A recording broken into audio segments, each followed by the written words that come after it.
Sid! Oh, your new companion appears much more formidable than your uncle. Should I be worried? You haven't been introduced. Jill, Clive has told me much about you. All lies, I'm sure. Your Stolas said that Dalimil has a bandit problem. Indeed. Although, you're a little late. They left with our food and guild days ago. Any idea where they went? The desert's a big place. Your guess is as good as mine. But the fact is, I have more immediate concerns. What did you say to me? What did you say? Ah, as if by magic. Let's just say we've yet to reach a consensus about how to solve Dalimil's little problem. And at this rate, it won't be the actions of the bandits which prove to be our undoing. It will be our own. I've tried reasoning with the dissenting parties, but even the Desert Hare has limits. Perhaps we could talk to them. What makes you think they'll listen to us? What makes you think they won't? She makes a fair point, Sid. And you won't have wasted much of your precious time if you fail. They're just across the courtyard.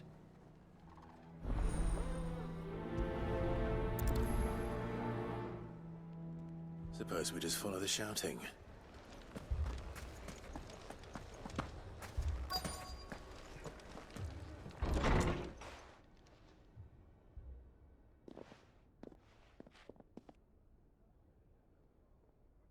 You wouldn't talk like that if it had been your men whose throats were slit.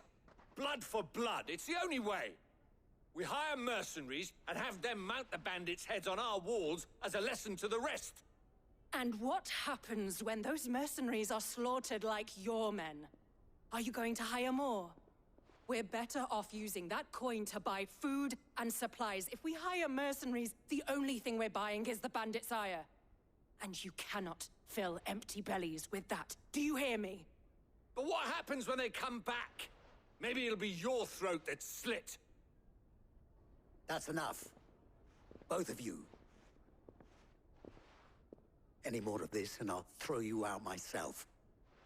Come back when you're ready to talk like adults.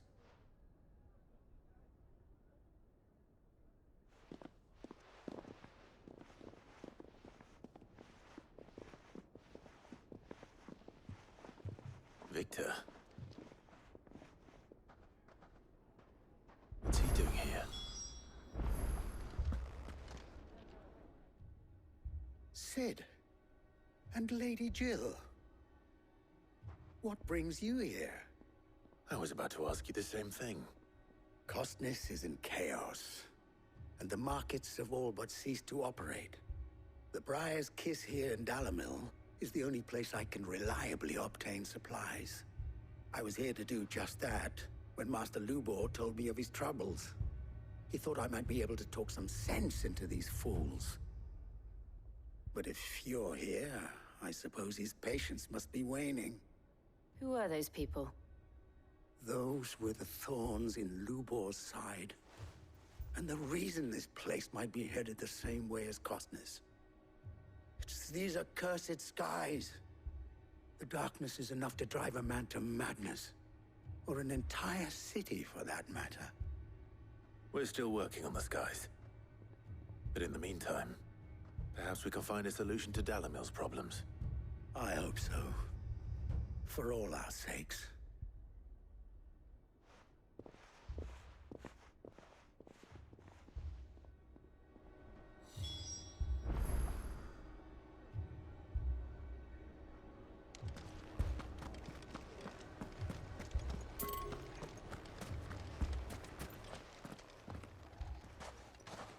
So, you see my predicament?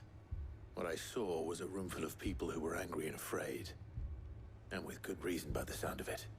But if left to smolder, that anger and fear could set the entire town alight. My thoughts exactly. What to do? Both sides wish to protect their homes and livelihoods, if only they could agree on how. But as long as they are divided, we are vulnerable. And if there's one thing bandits like, it's an easy target. What would Sid the Outlaw suggest? Well, if it were my namesake, he'd let them choose for themselves and be on hand to pick up the pieces when it all went wrong. That sounds like a recipe for disaster. A recipe for disaster is precisely what it is. But perhaps that realization would be enough to make them question the ingredients. While it's plain neither Conrad nor Natalie will countenance the other's proposal, it may still be possible to make them doubt their own. Before presenting them with a third option. And that would be? To pool our resources and save the city ourselves. Why fight each other? When all that fear and anger can be directed at the bandits. It appears we have a plan of action. Victor, pay Conrad a visit. See if you can't convince him of his folly. I'll speak with Natalie. As you wish. Your faces are not well known in this town. That may prove useful. Don't worry, Victor and I will do most of the talking. You need only play along. Play along. What he means to say is yes.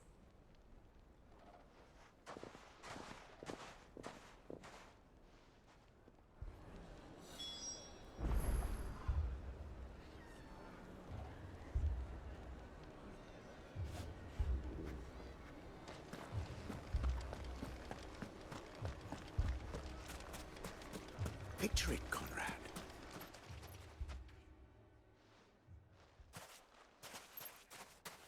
Ah, here she is. The Lady of the Spear herself.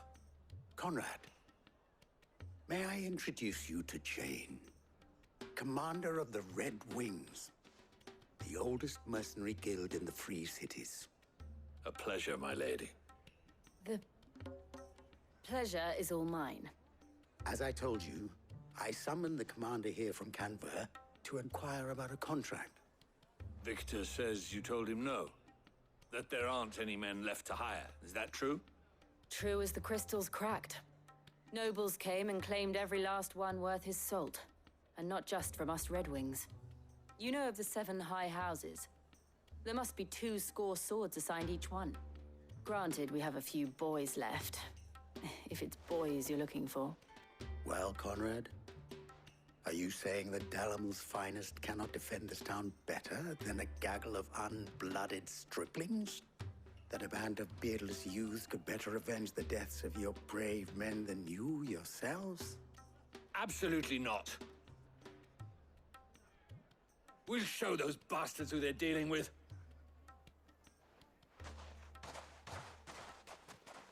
I can't believe that actually worked. Conrad's not what you called the brightest candle in the crypt. And there's a reason why I had you do the talking and not Sid. Well played, my lady.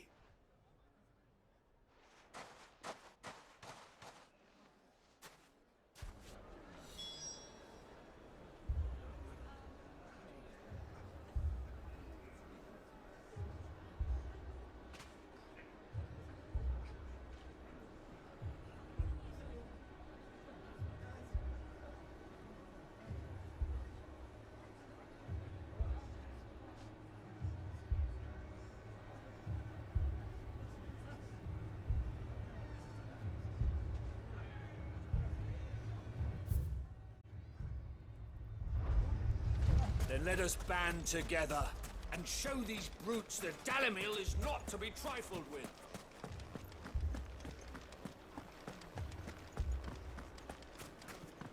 My shop. If I had my pickaxe, I would... I mean, it may still be possible to buy something. Ah, Natalie.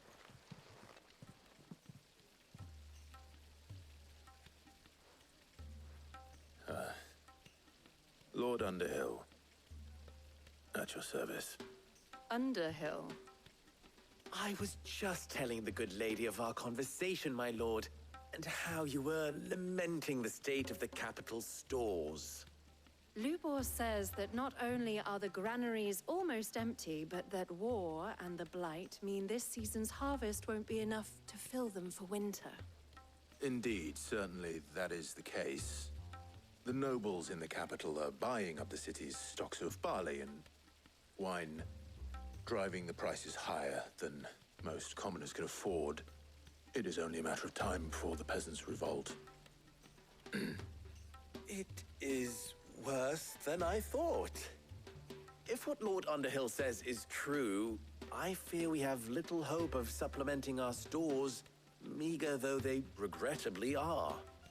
And while I applaud your endeavors to dissuade our more bellicose citizens from seeking vengeance, I sense Conrad is not wrong in his assessment of the bandits' likely return. Which means that now, more than ever, we will need to secure what little we still have. Food, weapons, herbs, everything. If our humble town is to endure not only this hardship, but those that are certain to follow, we must stand united. All right. If it will help to protect my home, I'll do it. But you needn't have gone through this charade.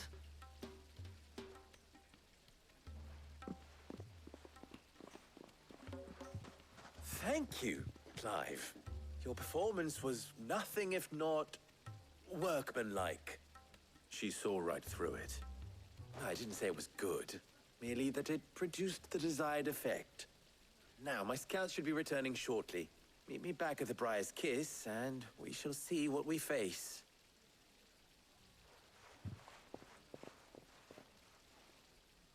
I'm not convinced our roles in this ruse were entirely necessary. I don't know. Conrad seemed quite taken with you.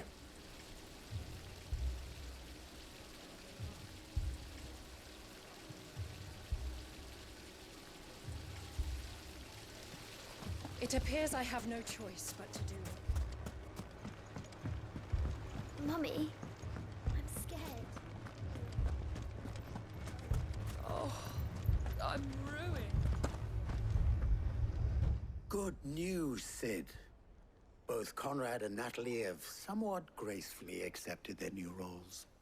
With time, they may even learn to. Time no longer appears to be the luxury it was before lunch. I take it your scouts found the bandits. Technically, it would be the bandits who found my scouts. It appears they march for Dalimil as we speak. All of them. You're not serious. They don't just want food, they want the whole damn town.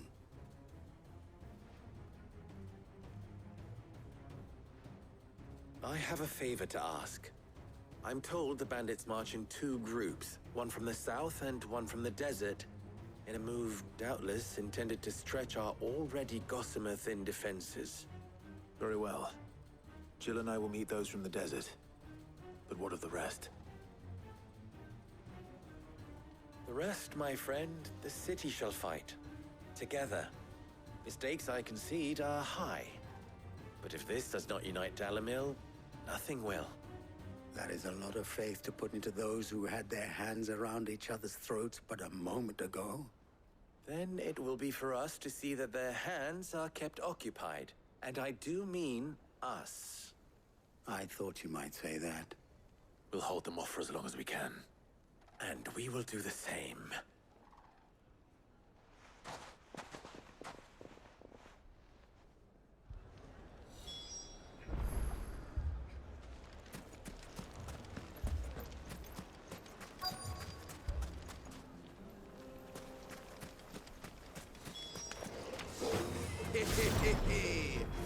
The womenfolk have come to welcome us. I'll take that one. He's all yours.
It's over!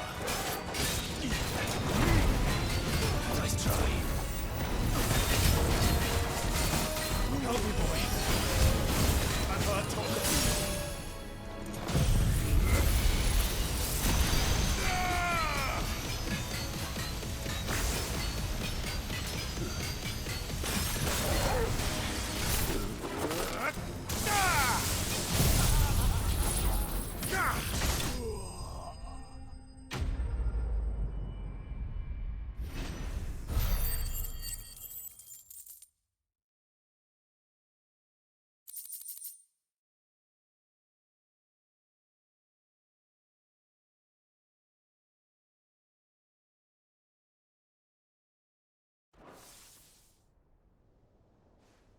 The townspeople. Could they have held out? I don't hear any fighting. What do you think? That we should hurry.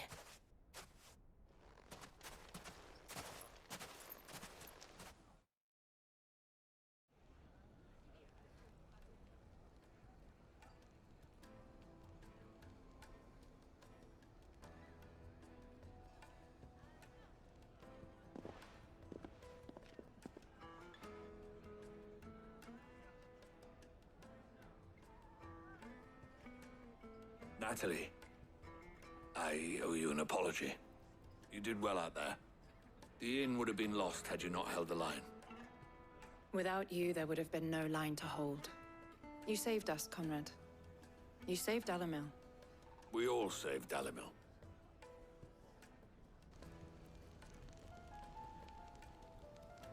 Conrad seems to have had a change of heart. I'd say they both have. I take it from your presence that our visitors from the desert won't be joining us either. Pity. The plan worked, Sid.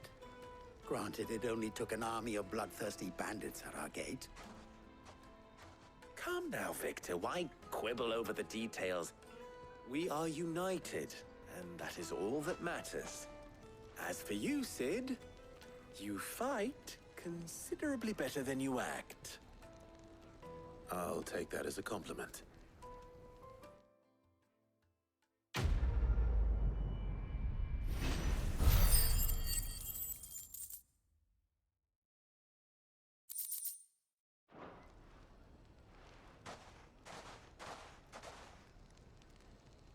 Our friends seem to have things under control.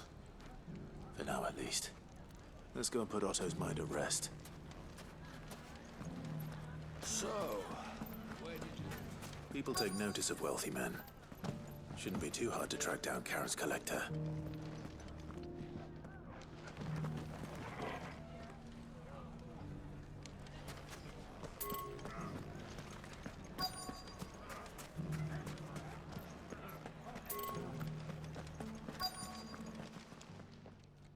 My reputation will be ruined! Ruined! Calm yourself, Lord Ignac, I beg of you, before you do yourself a mischief.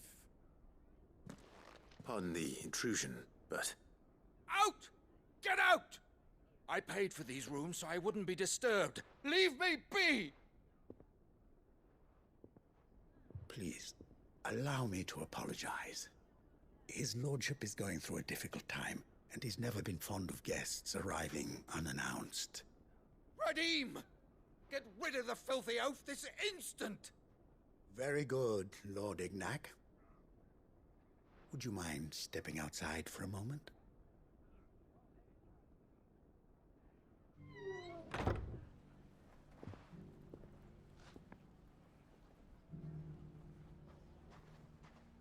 I'm sorry if I've caused you any trouble.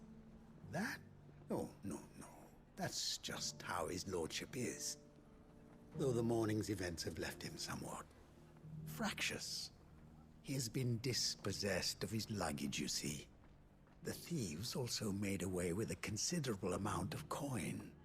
Coin the innkeeper will soon be keen to collect. I don't suppose a certain blade was among the stolen items.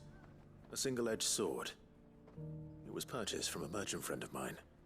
Ah, you know Lady Karen. Yes, I'm afraid it was. Then I'll retrieve Lord Ignac's luggage. But I have one condition. You have but to state it. You are welcome to anything that is within my power to grant. I want an audience with Lord Ignac. A few minutes should be enough. Then I'll be on my way. A condition I would be a fool to refuse. Of course, you shall have your audience. I don't suppose you saw where the thieves went. I did not, no. Though some discreet inquiries made on his lordship's behalf mean that I know where you might find them. The bandit's bed. Every ill-gotten coin in Dalimil is said to pass through that disreputable corner of the Valcroy. And that's where I'm heading. I shall speak to Lord Ignac in your absence, and arrange for an audience upon your triumphant return. That will be very kind of you. Farewell, and best of luck.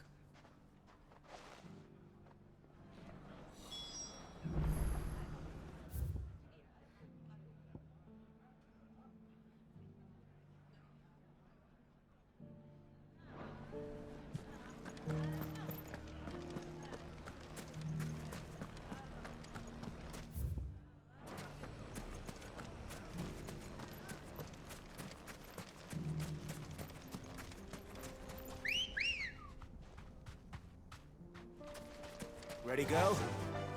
Yeah!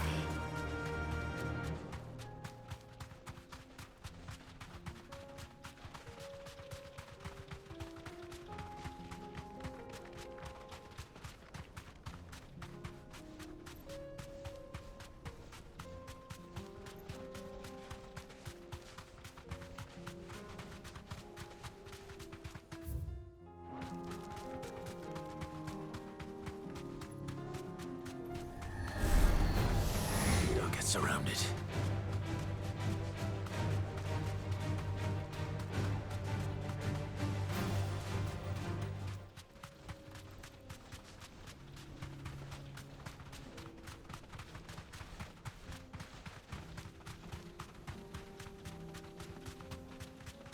Careful!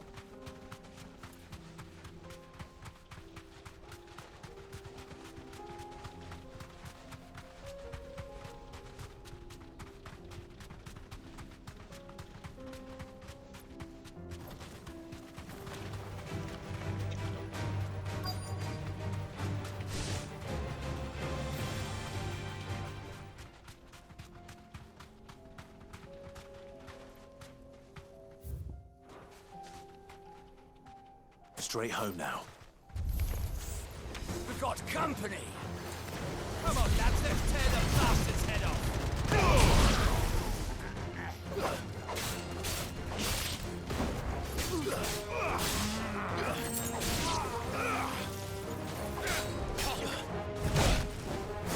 I'm hurt, Torgal.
This must be Ignac's luggage. Nothing seems to be damaged. All right. Let's get it back to Dalimil.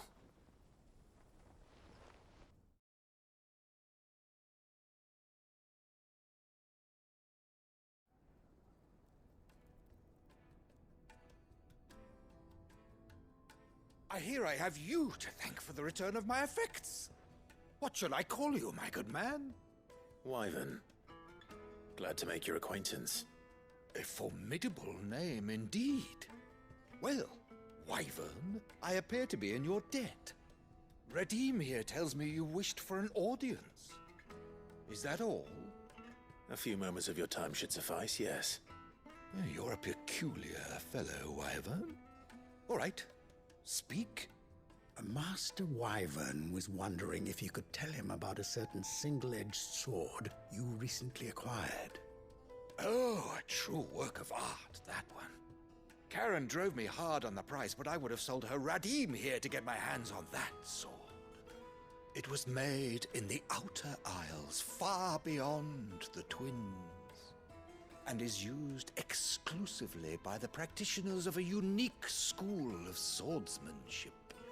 They believe no combat should ever exceed a single strike, and hone their blades to such perfection that none ever does. Each sword is made for that one perfect stroke, and for that stroke only. They crack upon a second blow. There's a brutal sort of beauty to it, really. But how do they hone such an edge? Fine question. Why, they use a whetstone, of course. Whetstones, rather. A whole array of them, ranging from the coarse to the fine. 10,000 licks with the sharpening stone, then 10,000 more.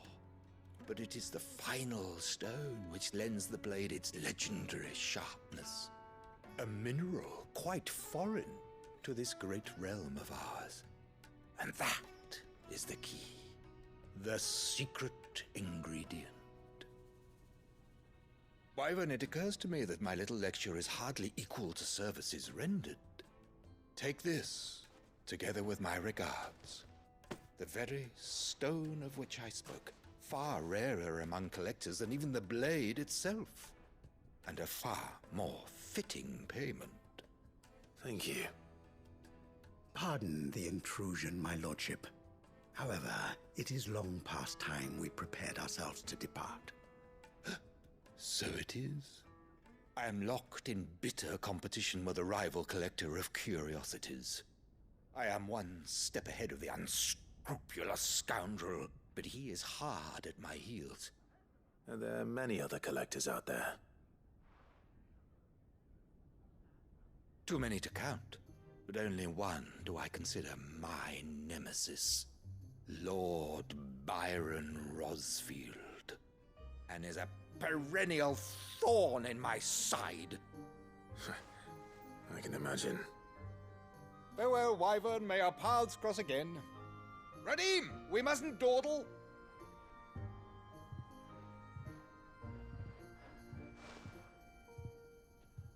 I think his lordship is rather taken with you, Master Wyvern.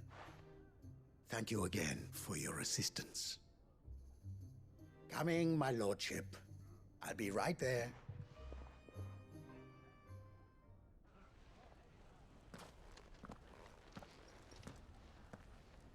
Trust Uncle Byron to find such an interesting rival. Now, let's see what Blackthorn makes of this whetstone, shall we?